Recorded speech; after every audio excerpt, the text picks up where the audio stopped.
트럼프 미국 대통령이 지난 80년간 미국 주도로 세계 경제의 번영을 이끌어온 자유무역 시대와 결별을 선언했습니다. 관세 장벽을 치고 미국 중심의 보호무역 시대로 전환하고 있습니다. 자유무역에 힘입어서 세계 톱10 경제국으로 번성해온 대한민국은 지금까지와 같은 번영은 기대할 수 없게 되었습니다. 그동안 경제 번영과 함께 세계적인 성공을 구가해온 한국교회도 정체기에 접어들었습니다. 이런 재앙적 시대를 이겨내는 성도의 기도 생활에 대한 김상정 경주남부교회 목사님의 말씀에 이어서 서울동안교회 김영주 목사님, 과양삼성교회 김영서 목사님으로 이어집니다. 지금은 고인이신 남옥의 작가 박완서 씨는 독실한 기독교 신자였습니다. 남편과 아들을 한꺼번에 잃는 그런 고통을 당했습니다. 하나님, 어떻게 나에게 이러실 수가 있습니까? 어떻게 이런 일이 나에게 일어나도록 허락하시는 것입니까? 원망하듯 기도했습니다.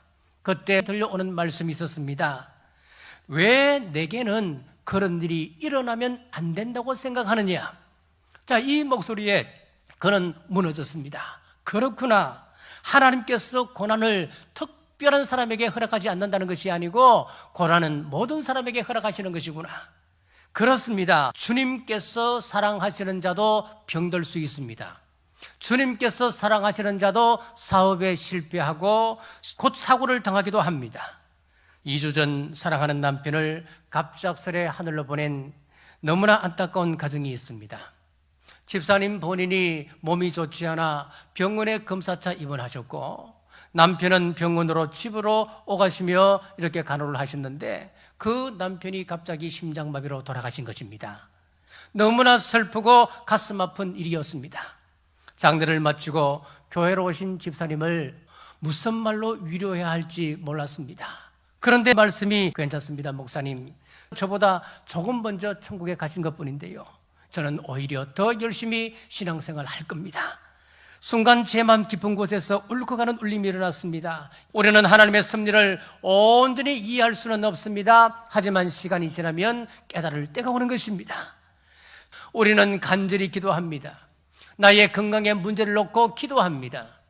가정의 경제적인 문제를 놓고 기도합니다. 사업의 실패 문제 앞에 우리는 통곡하며 하나님 앞에 무릎 꿇고 기도합니다. 자녀의 문제를 내놓고 기도합니다. 그런데 왜 응답이 더뎌지는 것일까요? 오펠리아 아담스는 다음과 같은 시를 썼습니다. 응답이 없으신가요? 응답해 주시지 않는다고 말하지 마십시오. 당신이 마땅히 할 일을 다 하지 않았기 때문일 수도 있습니다. 당신이 기도하기 시작했을 때 하나님도 일을 시작하셨습니다. 하나님은 시작한 일을 결코 중단하지 않으십니다. 기도한 지 몇 년이 흘렀더라도 낙심하지 마십시오. 하나님의 영광이 드러날 날이 반드시 올 것이기 때문입니다. 주님께서 사랑하시는 나사로가 병들어 괴로워하며 죽어가고 마르다와 마리아는 예수님을 기다리며 발을 동동 구릅니다. 예수님을 애타게 기다리고 있는데도 왜 주님은 이틀을 더 유하시는 것이었을까요? 지체하는 것이었을까요? 예수께서 들으시고 이르시되 이 병은 죽을 병이 아니라 하나님의 영광을 위함이요 하나님의 아들이 이로 말미암아 영광을 받게 하려 함이라 하시더라. 예수님은 이미 모든 과정을 알고 계셨고 분명한 뜻이 있었습니다. 요한복음 12장 11절에 보시면은 나사로 때문에 많은 유대인이 가서 예수를 믿으라. 주님의 지체하심은 많은 사람들로 하여금 예수님을 믿게 하기 위함이었습니다. 여러분, 기도의 응답이 더디다고 느껴지십니까? 조금만 더 인내하십시오. 주님을 믿음으로 인내하는 자에게 기적이 일어나는 것입니다. 지난 주일날 대전제일교회 임지식이 있어서 내려갔습니다. 87년 된 교회 창립 축하, 추대, 은퇴, 그리고 이 임직식, 이 모든 것을 아우르는 권면을 해달라는 거예요. 제가 처음 우리 교회 올 때 장로님들이 요구가 뭐냐면 청년들과 연세 많으신 어른들이 다 들을 수 있는 설교를 해달라는 것. 그때도 황당했는데 이번엔 더 황당했어요. 근데 거기서 하나 배운 게 하나 있어요. 그 설교를 누가 하셨냐면 장신대 총장 하셨던 장영일 총장님이 하셨는데 연세가 87인데 자신이 장신대 총장이 되고 난 다음에 하나님 앞에 계속 물어보셨다는 거예요. 하나님, 저는 명문대학 나오지도 않았습니다. 그리고 저 별명이 쪼답니다. 그리고 외모도 왜소하고 얼굴도 볼 것 없고, 그런데 왜 나를 정말 귀한 장신대 총장에 세워주셨습니까? 그걸 계속 질문했는데 어느 날 너는 나에게 귀한 것을 드렸지 않니? 그러시더라는 거예요. 내가 하나님 앞에 드린 게 뭘까? 기억이 안 나더래요. 그런데 한 가지 기억나는 게 뭐냐면 예수를 믿고 난 다음에 새벽만은 하나님께 드리겠다고 그 약속을 했다는 거예요. 그 약속을 끝까지 지켰다는 거예요. 특별히 공부할 때는 새벽에 시험 있는 날 정말 시험에 들었다 그래요. 예. 그러면서 나는 작은 것밖에 드린 것이 없는데 하나님 나에게 큰 걸 주셨구나. 그 깨달았다는 그 간증을 들었어요. 근데 마음에 이렇게 막 찔림이 왔어요. 우리 하나님은 우리가 드린 것 없어도 그 아들을 십자가에 못 박아 죽일 만큼 우리를 사랑하셔서 그 사랑이 있어요. 누군가에부터 사랑을 받은 경험이 있는 사람은 빨리 회복된다 그랬어요. 이제는 느헤미야의 그 성벽 회복처럼 우리 삶 속에 회복의 역사가 있기를 바랍니다. 하나님 앞에 자기를 진정으로 발견하는 사람, 그리고 그 하나님 앞에 결단과 새로운 각오를 올려드리는 바로 그 사람이 하나님 앞에서 새롭게 되고 회복되는 하나님의 사람이 될 줄 믿습니다.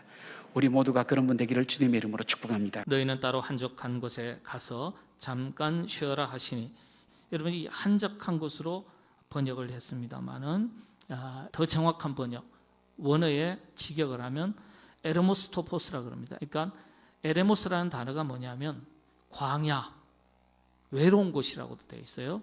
여러분 광야, 어감이 좀 이상하지 않습니까?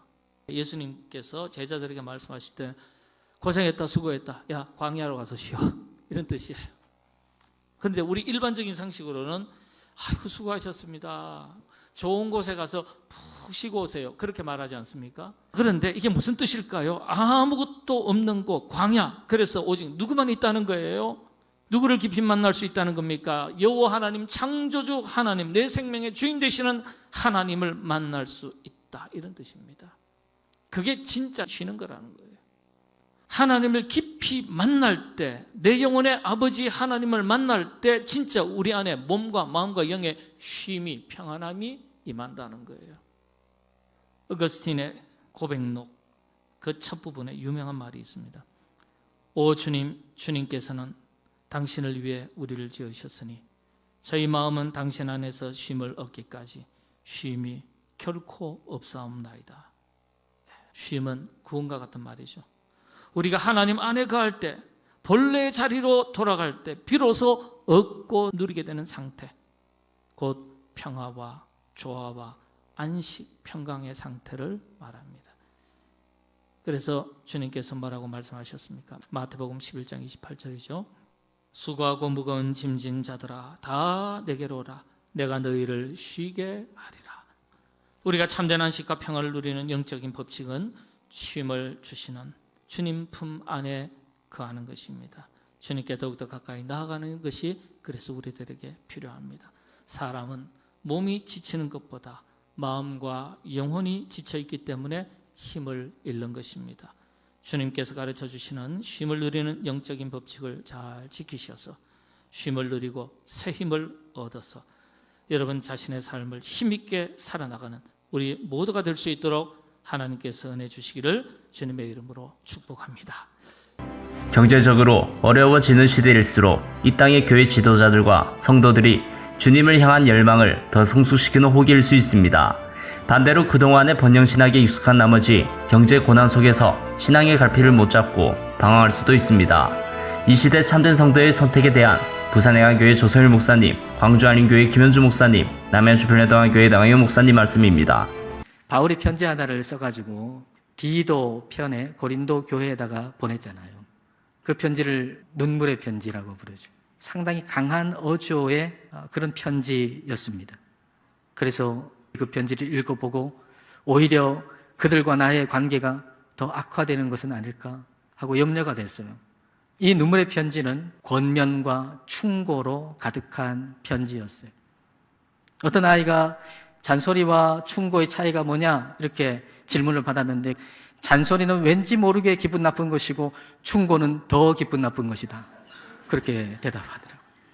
바울도 충고의 편지를 보내놓고는 마음속에 걱정이 됐는데, 디도를 통해서 듣게 된 소식은 그 고린도 교회 성도들이 그 편지를 읽고 근심하긴 했으나 곧 회개하고 하나님께로 더 가까이 나아가게 되어서 그들이 오히려 이전보다 더 좋아졌다라는 소식을 듣게 된 것이죠. 그로 인해서 고린도 교회와 바울의 관계는 회복이 된 것입니다. 자, 10절 말씀 함께 읽겠습니다. 하나님의 뜻대로 하는 근심은 후회할 것이 없는 구원에 이르게 하는 회개를 이루는 것이요, 세상 근심은 사망을 이루는 것이니라. 중요한 것은 근심 그 자체가 아니라 근심의 방향이라고 하는 거죠. 여러분, 우리에게는 늘 걱정과 근심이 있잖아요. 그 근심과 걱정이 하나님께로 더 가까이 가게 만드는 근심과 걱정이라면 그것은 하나님의 뜻대로 하는 근심인 거죠. 그러나 그 근심과 걱정 때문에 하나님으로부터 점점 멀어지고 있다면 그것은 세상 근심인 것입니다.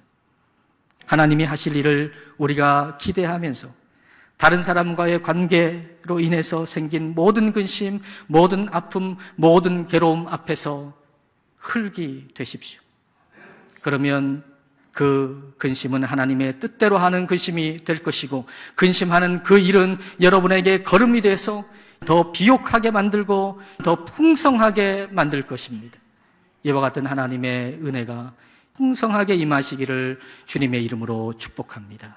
그 코로나가 갑자기 번지던 그때에 2월입니다. 2020년 2월. 저는 평생 잊지 못할 결혼 예식을 집례했습니다.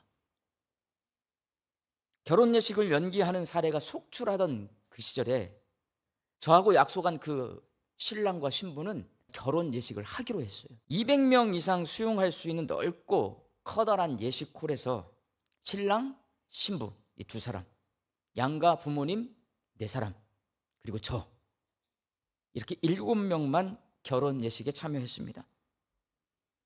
신랑과 신부만 마스크를 벗었습니다. 저도 마스크를 쓰고 양가 부모님 마스크를 썼습니다. 마치 영화 속의 한 장면처럼 그 결혼 예식은 축하객이 한 명도 없습니다. 축가도 없습니다. 피로연도 없습니다. 오로지 그 결혼 예식만 집중할 수밖에 없는 거예요. 양가 부모님이 촉촉한 눈으로 얼마나 황당하겠어요. 결혼을 하는데 아무도 없고 신랑 신부만 있고 자기들만 있으니까 울지도 못하고, 신부 울까 봐 촉촉한 눈으로 신랑과 신부를 바라보면서 결혼을 응원해주고 결혼의 증인이 되어 주셨습니다. 그 결혼 예식에는 우리가 웨딩홀에 가면 자연스럽게 접하는 화려한 음악과 영상, 시끌벅적한 축하객, 푸짐한 피로연 등 결혼 예식에 뒤따르는 부수적인 것들이 하나도 없었습니다. 코로나19 팬데믹 상황 속에서도 오직 남편이 되겠다고 약속하는 신랑, 아내가 되겠다고 약속하는 신부만 있었습니다.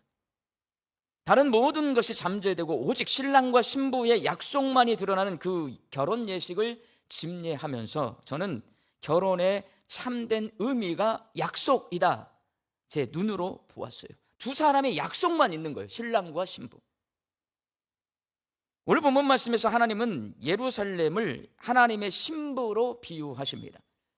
우리 예수 믿는 사람이 신부인 하나님과 우리의 결혼 약속은 뭘 약속하는 걸까? 바로 구원입니다. 그러면 이스라엘은 무슨 약속을 해야 돼요? 순결을 약속해야 돼요. 그러나 하나님의 신부인 이스라엘이 순결하기로 한 약속을 지키지 않습니다. 에스겔서는요, 전체적으로 2가지의 가증한 일에 대해서 말씀을 하는데, 하나는 우상 숭배, 하나는 성적인 타락을 말합니다. 결혼은 약속입니다. 여러분은 결혼할 때 어떤 약속을 하셨습니까? 하나님은 결혼 약속을 잊지 않습니다. 우리가 겉으로 부처님 앞에 가서 절하는 사람 우리 양육교회 한 명도 없어. 그러니까 나는 우상 숭배 안 한다고 하는데, 에스겔서는 말하고 있는 거예요. 너희 마음속에 욕심과 욕망을 섬기다가 자기 우상을 만들어 놓고 그 앞에 하나님을 마음속에서 내보내고 그 앞에 절하는 너희들이 있다. 하나님을 의지하지 않고 내 욕심, 내 욕망을 따라가면 하나님께 순결하지 않은 것이다. 에스겔은 말합니다. 더 많이 갖고 싶고 더 높아지고 싶고 더 많은 것을 이루고 싶은 욕심과 욕망을 내려놓고 하나님이 주신 것에 감사하고 자족하며 하나님을 뒤따라가는 것, 이게 바로 순결입니다. 칵테일 파티 효과라는 말 들어보셨나요? 여러 소리가 뒤섞인 시끄러운 환경 속에 있어도 자신이 관심이 있어 하는 대화나 정보는 놓치지 않고 인지하는 능력을 보이는 것에 대해서 설명하는 이론입니다. 저 같은 경우는 카페나 식당에 가면 많은 사람들이 동시에 이야기를 해도 어디선가 교회 이야기나 성경 이야기를 하면 귀가 번쩍 뜨입니다.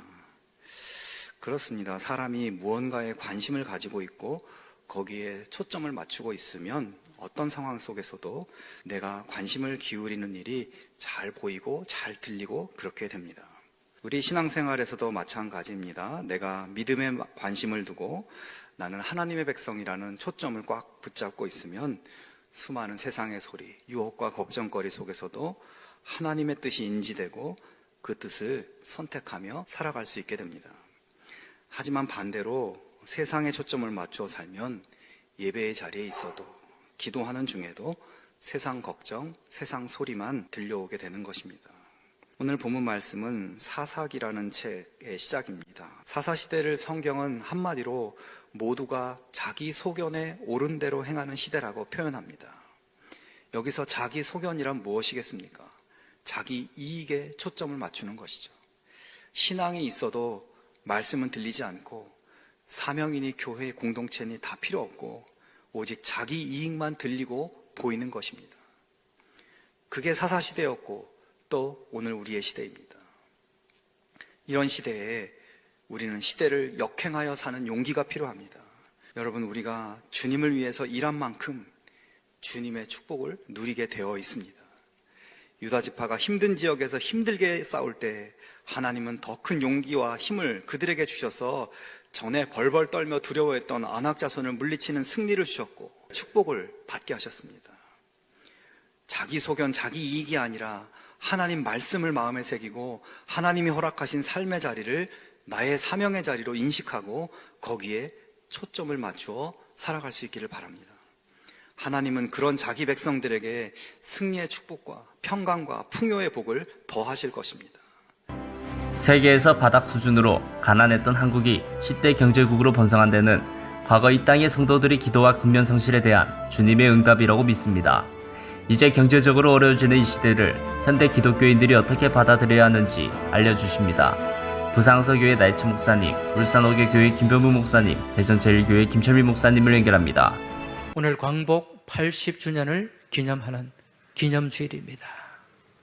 다시 한번 역사를 돌아보고 기억할 수 있기를 소망합니다. 2차 대전, 그 유대인들을 수용했던 아우슈비츠 수용소 그 벽에 이런 글귀가 남아 있습니다. 역사를 기억하지 못한 자, 그는 그 역사를 다시 살게 될 것이다. 오늘 우리는 지난 과거의 그 질곡의 역사를 돌아보고 그 역사 가운데 함께 하셨던 우리 하나님의 도우심과 인도하심, 이 역사를 우리가 다시 한번 기억함을 통해서 앞으로 더 아름답고 복된 민족의 역사를 써내려가고 교회의 역사를 기록해 나가야 될 줄로 믿습니다. 우리 믿음의 선열들이 광복을 위해서 정말 목숨을 바쳤습니다. 애국운동, 계몽운동, 독립운동 했던 많은 분들이 우리 개신교인들이었어요. 또 이들을 도왔던 분들이 이 땅에 들어오신 선교사님들이었어요. 그런데 여러분, 그렇게 한 독립운동, 사실은 계란으로 바위치기였습니다. 하나님이 그 우리 민족의 열정을 보신 거예요. 우리 민족 그리스도인들의 기도를 들으신 줄 믿습니다. 그래서 하나님께서 역사하셔서 이 나라에게 광복을 선물로 주셨다는 것입니다. 오늘 말씀의 제목이 속량하심을 기억하라. 그 노비의 몸값을 받고 너는 이제 자유다라고 풀어준 그 일을 속량이라고 하는 거예요. 우리는 죄 가운데 노예가 되었고 사망 가운데 노예가 된 삶을 살았어요. 그런데 우리가 죄와 사망에서 해방이 되었습니다. 무엇을 통해서 해방이 되었습니까? 예수 그리스도 십자가 보혈의 그 값으로 우리는 다 속량함을 얻게 되었고 자유민이 된 줄 믿으시기 바랍니다. 그래서 우리는 그러한 자유민으로서 정말 복음 안에서 자유하고 하나님 말씀 안에서 자유하는 삶을 살아가게 되었다는 것입니다. 이 은혜를 찬양하는 여러분과 저의 복된 삶이 되길 주의 이름으로 축원합니다. 한국교회가 부흥한 것은 우리가 잘나서가 아니라 믿음이 좋아서도 아닙니다. 다른 믿음이 좋은 나라도 있고 정말 더 열심히 내는 나라들도 많이 있습니다. 한국교회 부흥과 경제성장은 한국교회를 사용하시기 위한 하나님의 뜻을 이루기 위한 하나님의 전적인 은혜와 사랑이었다라고 밖에 할 수 없는 것입니다. 여러분, 우리 울산 지역만 해도 울산의 옛날 어딘 줄 알아요? 역전입니다. 현대가 오기 전에는 참 볼품이 없었습니다. 장생포에서 고래 잡는 작은 어촌에 불과했죠. 두 번째 사진. 지금 공업탑 보면 빌딩이 다 늘어서 있는데 1968년도 사진입니다. 신정동이 저렇게 벌판이었고 여기가 어딘 것 같아요? 삼산동이 저기 논밭이었습니다. 저기 이제 1970년대 초 사진입니다. 이게 현대 때문에 울산으로 오신 분들이 있을 겁니다. 그분들이 그러더라고요. 처음에 울산 올 때는 너무나 허허벌판이었다고. 아무것도 없었는데 우리가 이만큼 잘 살게 된 것은 하나님의 은혜와 사랑인 줄로 믿습니다. 우리 교회도 30년 전만 해도 시골 교회에 불과했습니다. 우리 처지를 알고 절대 교만하지 말아야 될 것입니다. 우리나라 7, 80년 전만 해도 필리핀이나 아프리카, 이디오피아로부터 원조를 받던 가난한 나라였습니다. 우리나라가 이처럼 잘 살고 부강하게 되기까지 다 하나님의 도우심과 은혜였습니다. 그렇기 때문에 우리는 우리 자신이 원래 처지를 잊지 마시고 늘 겸손할 수 있어야 된다는 거죠. 우리는 일제식민지, 6.25 전쟁, 보릿고개 이런 과정들을 겪으면서 산업화의 발전을 거듭해 왔습니다. 선대에 수많은 피와 땀과 눈물이 있었다는 것을 우리는 잊지 말아야 될 것입니다. 그리고 여러분의 자신과 가정을 이만큼 지켜주신 부모님과 가족, 친지들의 헌신과 노력과 함께 하나님께서 은혜 주신 결과였다는 것을 잊지 말아야 될 것입니다. 교만하면 이스라엘 백성들과 같이 패망에 이를 수밖에 없습니다. 한번 따라하겠습니다. 다 하나님이 하셨습니다. 다 하나님이 주셨습니다. 아멘. 하나님은 이런 사람들에게, 이런 교회에게, 이런 민족에게 하나님의 일을 맡기고 나아가는 것입니다. 자유는 우리에게 거저 주어지는 것이 아닙니다. 자유가 없는 북한과 자유가 있는 남한, 그렇다면 우리가 이 자유를 누리고 지켜나가기 위해서는 어떻게 해야 되겠습니까? 네가 먹어서 배부르고 아름다운 집을 짓고 거주하게 되며 또 내 소와 양이 번성하여 내 은금이 정식되며 내 소유가 다 풍부할 때에 하나님을 잊어버리고 망각하고 하나님을 떠나버린다는 것입니다.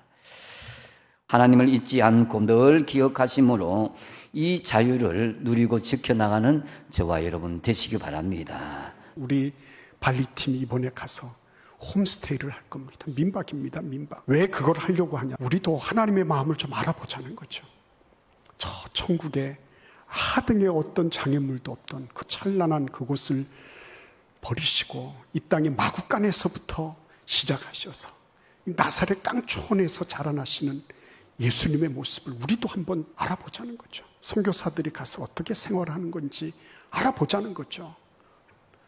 각오하셔야 돼요. 그래야지 선교가 입으로만 하고 돈으로만 하고 돈 있는 사람들이 하고 시간 있는 사람들이라고 하는 것을 불식할 수 있어요. 선교한다는 게 만만한 일입니까? 그냥 이렇게 가면은 그 사람들이 환영해주고 K-팝, K-댄스, K-컬처, K-푸드 해서 막 이렇게 해서 복음이 막 들어갈까요? 천만의 말씀입니다. 음식은 들어가고 춤은 들어가고 노래는 들어갈지 모르지만요. 복음이 들어가는 것은 그런 것들이 도구가 되고 수단이 되고 문을 여는 역할은 할 수 있을지 모르지만 복음의 알맹이는 그것만으로 들어가는 건 아니에요. 그러니까 하나님의 말씀을 받는다고 하는 것은 단순하게 내가 이 말씀을 읽고 이해했다 이 정도가 아니에요. 이 말씀이 내 삶의 결정적인 본질이 돼서 이전과는 같은 삶을 살 수가 없어요. 여러분은 어떻게 생각하십니까? 왜 나에게 그런 게 없지? 맞아요. 나에게 그런 게 없어서 나는 늘 흔들흔들 하잖아. 그런 반성적 사고 필요해요. 그러나 여러분들이 지금 연약하고 힘들고 어렵고 흔들거린다 할지라도 지금 하고 계시는 그것들을 계속해 나가는 것은 대단히 중요한 일이에요. 연약하지만 그럼에도 불구하고 내가 아이고 일주일에 나는 이번에 2번밖에는 말씀 묵상을 못했어. 잘하신 거예요. 그렇게라도 계속 유지해 나가는 거. 흔들흔들하고 연약하고 나는 힘이 없고 나는 왜 이럴까요? 그렇지만 내가 예배에 나오고 새벽에도 하나님 앞에 나와서 기도할 줄 알고 내가 그렇게 다 100%는 하지 못하더라도 내가 할 수 있는 대로 내 자신의 삶을 드리고 하는 일은 대단히 중요한 일이에요. 핵심은 뭐예요? 하나님의 마음을 아는 거예요. 내가 하나님과 깊이 교제하기 시작하면 하나님의 마음이 들려져요. 하나님의 마음이 느껴져요. 아홉 목사님들의 말씀 전체를 들으실 수 있도록 전부 링크해 두었습니다. 아직 메신저 뉴스 구독을 누르지 않은 시청자님이 계시면 지금 구독과 좋아요, 알림 설정 같이 부탁드립니다.